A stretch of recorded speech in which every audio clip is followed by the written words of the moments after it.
Existe uma frase de Jesus que, quando você para ouvir com atenção, silencia mais do que explica.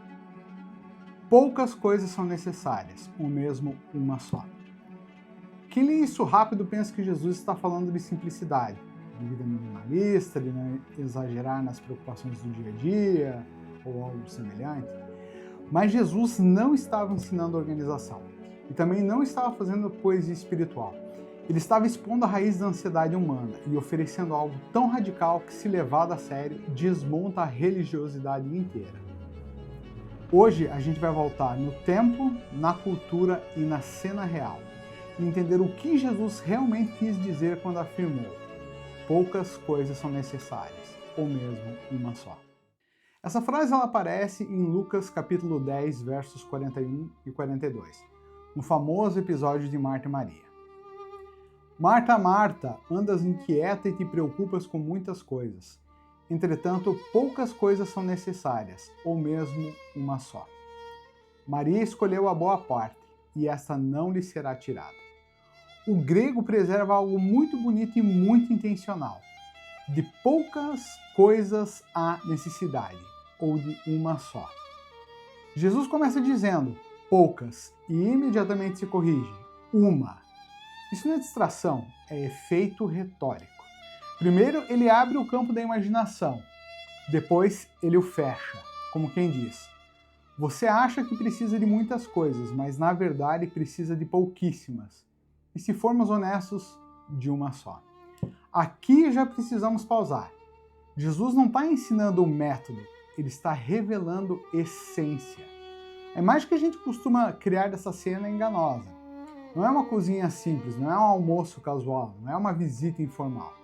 No judaísmo do primeiro século, ou melhor ainda, no Oriente Médio do primeiro século, hospitalidade não era cortesia, era virtude sagrada. Era honra, era identidade, era o nome da família em jogo. Agora imagine, quem entra na casa de Marta não é um parente qualquer, é um rabi, um mestre, um homem conhecido por sinais, ensinamentos e autoridade. Receber esse homem bem não é apenas gentileza, é uma responsabilidade social. Marta não está sendo perfeccionista, ela está tentando ser digna. É a pressão invisível que aparece. Será que estou fazendo o suficiente? O que vão pensar? E se eu errar? E sem perceber, o encontro com Jesus vira um exame moral invisível.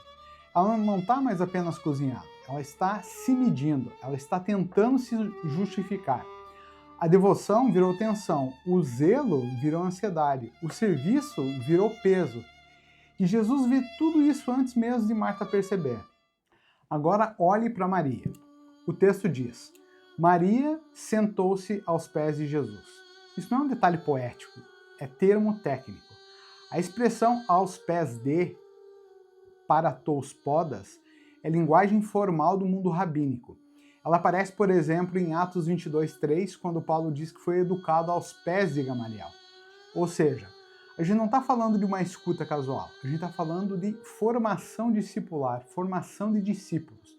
No judaísmo do primeiro século, sentar-se aos pés de um rabi era assumir publicamente o lugar de aluno da Torá, alguém que estava sendo treinado para pensar, viver e ensinar como aquele mestre.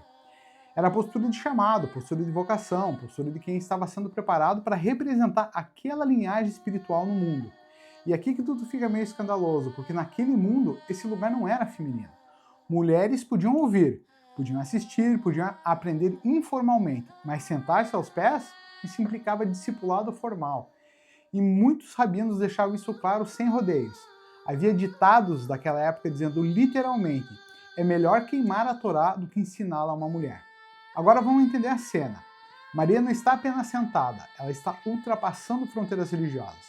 Ela está ocupando um espaço que não era deixado livre para ela. E Jesus não a corrige, não a desloca, não a devolve ao lugar esperado, ele legitima. E mais, ele defende.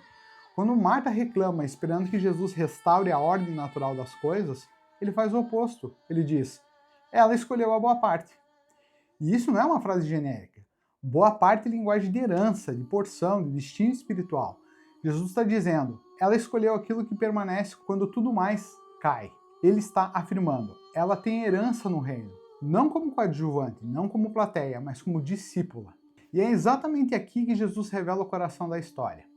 Porque ao dizer, ela escolheu a boa parte, Jesus não está apenas defendendo Maria. Ele está falando com Marta e por meio dela com todos nós. E repare como ele não ataca Marta, não humilha, não desmerece. Ele diz, Marta, Marta, você anda ansiosa e inquieta com muitas coisas. Isso muda tudo. Jesus não chama o serviço de errado, ele chama inquietação de falsa urgência. Ele não condena o trabalho, ele expõe o peso invisível que Marta carrega por dentro. E então ele conclui, poucas coisas são necessárias. Isso não é um conselho doméstico, isso é um diagnóstico espiritual. Jesus não está falando de agenda, ele está falando do eixo interior. Não é menos tarefas, é menos necessidade de controle. Não é vida mais simples, é vida mais enraizada. Não é faça menos, é pare de viver como se tudo dependesse de você. A boa parte que Maria escolheu é a parte que sustenta todas as outras. Ela não escolheu o descanso, ela escolheu o fundamento. Ela não fugiu do trabalho, ela se ancorou na fonte. E Jesus ensina ali sem palestra. Quem não escolhe primeiro a presença acaba tentando salvar o mundo com as próprias mãos. E morre cansado. Depois de defender Maria, Jesus vai direto ao ponto. Maria não escolheu uma tarefa menor, ela escolheu uma posição existencial diferente. Ela não veio entregar algo a Jesus, ela veio ser alcançada por ele. No mundo antigo, o discípulo se aproximava do mestre para exibir valor. No Evangelho, o discípulo se aproxima de Jesus para receber vida. Maria não trouxe currículo, não traz performance, não traz justificativas espirituais. Ela traz silêncio, ela traz escuta, ela traz presença. O escândalo não é Maria sentada, o escândalo é Maria de mãos vazias. E Jesus selando isso diz, essa parte não será tirada, porque o que é recebido não pode ser roubado. O conflito real não é Marta versus Maria, na verdade é performance versus presença. Isso fica muito claro. Jesus não está criando dois perfis de personalidade, ele está revelando dois modos de viver. Marta representa fé ansiosa, espiritualidade inquieta, identidade construída na utilidade e religião baseada em mérito. Já Maria é bem diferente, ela representa fé rendida, escuta sem pressa, espiritualidade sem maquiagem, identidade recebida não construída. Então Jesus finalmente deixa claro, ele não diz pare de servir, ele diz pare de tentar existir com base no seu serviço. Essa fala de Jesus não nasce do nada. Quando ele diz uma coisa é necessário, ele não está citando textos isolados. Ele está revelando o fio invisível que atravessa todas as escrituras. Desde o início, a Bíblia não empurra o ser humano para a performance. Ela o chama de volta para a presença de Deus. Não como atividade, mas como fonte. Não como dever, mas como lugar de vida. Jesus não inaugura essa verdade, ele encarna. Diante de Marta e Maria, ele não aponta para um versículo, ele aponta para si mesmo e deixa claro sem discurso técnico. A necessidade última da alma humana não é uma coisa, é uma pessoa, ele mesmo. Jesus não está reorganizando agendas. Jesus está desmontando o culto da ansiedade, a fé da comparação, o cristianismo da performance e a espiritualidade de vitrine. Ele não troca tarefas, ele oferece libertação. E aqui vale dizer algo com coragem, porque muita gente usa mal aquela frase de que o reino dos céus é tomado à força. Eles usam isso para dizer que você precisa bater mais, lutar mais, suar mais, tomar o céu no braço. Como se Deus estivesse do outro lado, trancando a porta e avaliando o teu desempenho. Como se a vida espiritual fosse uma guerra de mérito e o reino fosse apenas um troféu para quem aguenta mais dor. Mas preste atenção, a força que o reino exige não é a força para impressionar a Deus, é a força para resistir tudo que te afasta dele. A verdadeira violência do evangelho não é trabalhar até a exaustão, é ter coragem radical para parar. Maria foi violenta, ela teve que romper com a cultura, ignorar as críticas, vencer a culpa de não estar ajudando, só para conseguir ficar quieta aos pés dele. Quando Jesus diz poucas coisas são necessárias, ele está dizendo pare de lutar a guerra errada, pare de tentar se salvar com esforço, pare de tentar ser aceito com performance. Use a sua força apenas para uma coisa, abrir mão de tudo para segurar a mão dele. Maria escolheu a boa parte, presença, comunhão e vida. Todo o resto é cenário. Talvez hoje você esteja mais perto de Marta do que percebe. Cansado, sobrecarregado, uma sensação constante de insuficiência.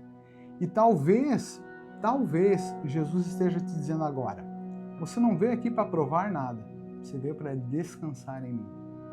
A única coisa necessária não é algo que você faz, é quem está diante de você. E essa parte não será tirada.